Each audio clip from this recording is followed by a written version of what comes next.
పాతకాలంలో ఒక సామెత ఉండేది.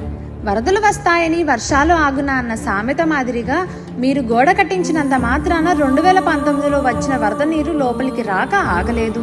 మీరు కట్టించిన నాసిరకం గోడ వల్ల కృష్ణలంక ప్రాంతం వరద నీళ్లతో మునగక మానలేదు. వరద ముంపు ప్రాంతం అంటే వరద నీళ్లు వచ్చి వెళ్లిపోవడం కాదు, కుటుంబాలు మొత్తం చిన్న భిన్నం అవడం, వాళ్ళు ఎంతో కష్టపడి దాచుకున్న సొమ్ము, కట్టుకున్న ఇళ్లు మొత్తం నీటి పాలవడం. ఒక 70 ఏళ్ల బామ్మను కదిలిస్తే చెప్తుందండి ఈ గాథలు. తన 70 ఏళ్ల జీవితంలో కనీసం 70 సార్లైనా చూసి ఉంటుందిగా ఈ వరద కష్టాలను. ఎవరిని చూసుకొని వస్తుందండి ఆవిడికి బ్రతుకు మీద ఆశ? యువతరం నాయకులు నవతరాన్ని నిర్మించడం చూసి మురిసిపోవడం తప్ప. అసలు వాస్తవానికి వస్తే 2010లో రాజశేఖర రెడ్డి గారి ప్రభుత్వం రీటైనింగ్ వాల్ ను 3 భాగాలుగా నిర్మించడానికి జీవో తీసుకువచ్చారు. రాజశేఖర రెడ్డి గారి అకాల మరణం వల్ల, రాష్ట్ర విభజన వల్ల రీటైనింగ్ వాల్ కార్యం రూపుదాల్చలేదు. ఆ తరువాత వచ్చిన ప్రభుత్వం 3 దశల్లో రీటైనింగ్ వాల్ పూర్తి చేస్తామని చెప్పి 2017లో రాజకీయ అవసరాల కోసం కేవలం 10% అంటే పెనంలూరు నియోజకవర్గం యలమనకుదురు నుంచి తూర్పు నియోజకవర్గం భూపేష్ గుప్తా నగర్ వరకు నాసిరకంగా నిర్మించి కుక్కతోక పట్టుకుని గోదావరి ఈదినట్టు వదిలేసింది. ఈ శంకుస్థాపన చేశారుగా, నిధులు ఉంటాయి కాబట్టి కట్టాలి, చేయాలి, ఇందులో మనకి ఏదో వసద్దని గద్దె రామ్మోహన్ గారు దిగారు. ఇందులోకి దిగి శంకుస్థాపన చేసి ఈ గోడని కట్టించారు, నాశరకంగా కట్టించారు.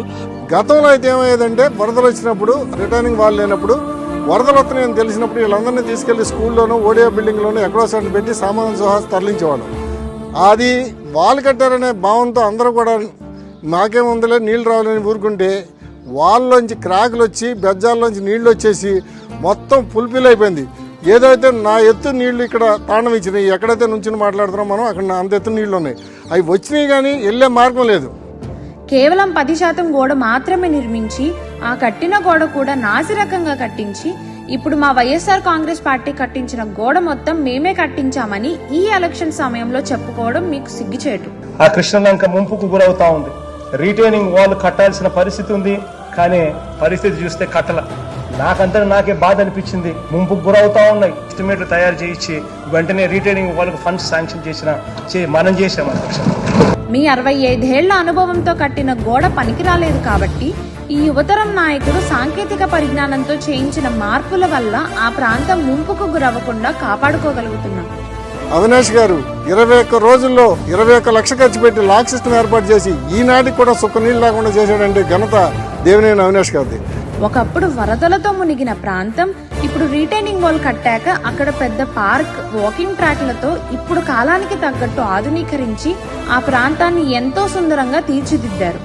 మీ అబద్ధపు రాజకీయాల వల్ల రీటైనింగ్ వాలే కాదు, ఈ పార్క్ నిర్మాణం కూడా మీరే చేశారని చెప్పుకుంటారేమో. వయసుతో సంబంధమే ఉంది బాబాయ్. ప్రజలకు ఏం కావాలో ఎలా చేయాలో తెలుసుకోవాలి గాని